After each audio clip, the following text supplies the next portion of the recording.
I'm Dave Fiore, the founder and CEO of Fiore Communications, and this is a special update episode of How I Got Here. At the end of each episode, I ask every guest the same question. Where do you think here will be for you in the next 3 to 5 years? Well, it's been 5 years, so I thought this would be the perfect time to check in and see how things are going. Today, I'm pleased to have How I Got Here guest number 21, Mike Goldstein. Hi, Mike. Hey, how's it going, Dave? Good. How are you doing? Good, yeah. Nice rainy day today. It's a good day for an interview. Yeah, it's perfect. Thanks for being here. Of course. And just happy to have you in the studio. Yep. So I'm going to play back your answer from 2020 to where you thought you might be today, and then we can talk about it. Sounds good. Okay? Yep. All right, here we go.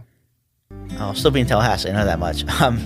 We'll be at the point where we're probably having the cabs out 6-7 hours a day just throughout different spots around town, which is nice. It's just divide up and get out there because people know us, which we didn't have that at first. So I think we'll have more of a presence than we do now.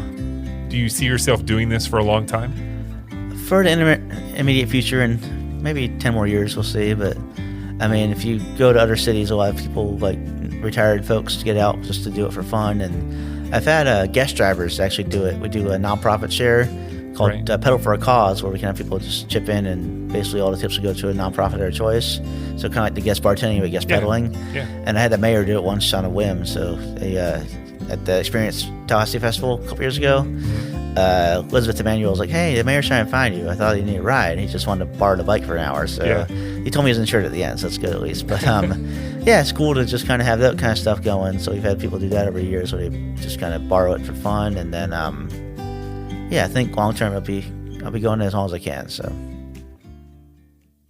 So what are your first thoughts after hearing that? Some of that's accurate, some not so much these days. But we're getting out more, still back and forth on the days, not quite as long as it was before, but we're still kind of getting out there for mostly events, and some day-to-day, some nighttime. So it still holds true from before, but just different scheduling these days. Yeah. So basically being able to stay on the path and keep providing those services, right? Yep, and we're 5 years into my 10 years, so there's that part at least. So still kind of figuring out the long-term plan, but been fun so far. Okay, great. Is there anything else that has changed in your life since then, or kind of what's going on? I've got more involved with the animals now from last time with the baseball, so we're kind of more of a tighter group with the friends and families and all that. Just started welcoming back the team around after COVID. All right, so for people who don't understand, have never seen Section B, talk to us about the animals. All right, I'm going to try and do my best as I'm just one lone person here today, but they almost hit 50 years of basically baseball FSU fandom for being loud, rambunctious, and a professional manner of cheering on the team, win or lose, just to support them, because a lot of times the families can't be here, so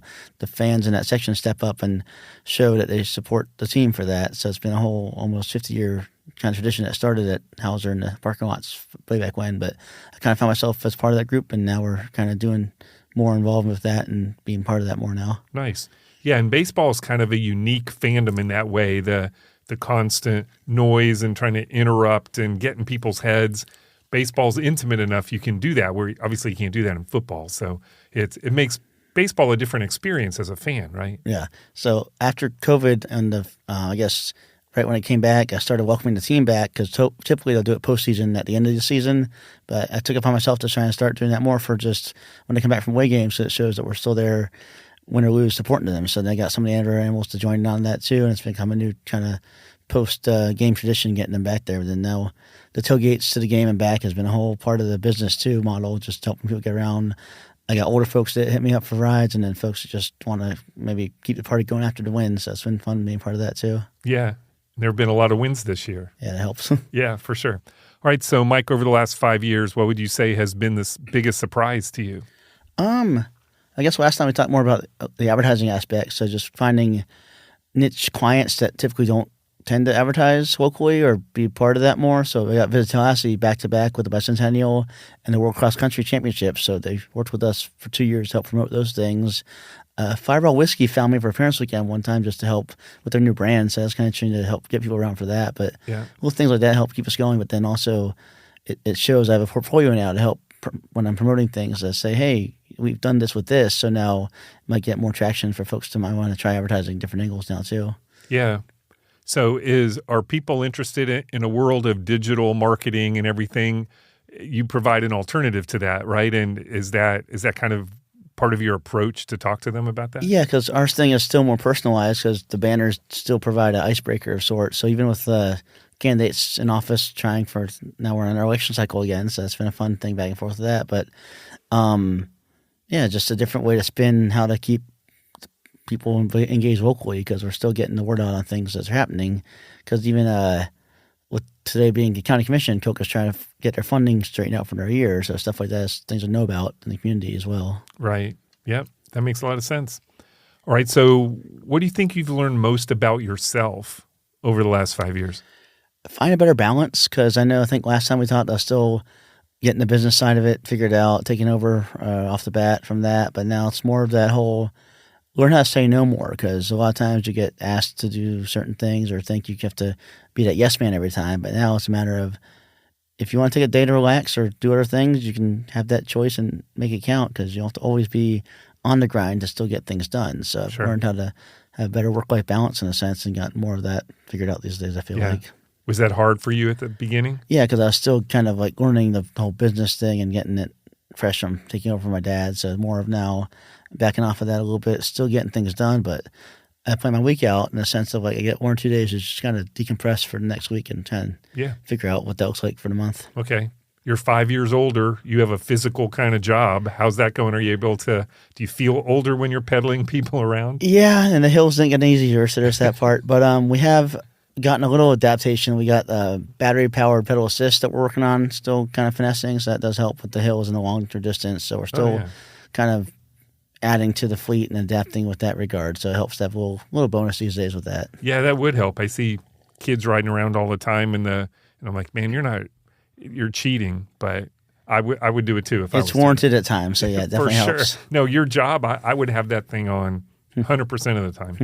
All right, Mike, so let's take a guess at where you think you might be 5 years from now. Maybe on a beach one day just to relax and enjoy the cabana instead of being on the other side of the fence. So maybe take more trips for fun and not just worrying about the work aspect. It sounds like a good thought at this point. Okay. So maybe shift more in that direction a little bit. Yeah. Not retired, but retired thinking maybe. Yeah. So that sounds nicer probably. Yeah, that does sound good. All right. Is there those are all my questions. Is there anything else you want to add or talk about as kind of looking back over these last 5 years or so? It's just been a good learning curve and process to get from where I was to where I am now. And who knows in the future what that looks like, but it's good to keep reassessing and thinking as we go. Yeah. Well, congratulations on 5 more years of success. Keeping a successful local business running is not always easy. Yeah, you're still here too, so there you go. Yeah, thanks. Yeah, I'm trying. Yeah. Appreciate it, Dave. All right. Thank you, Mike. Of course.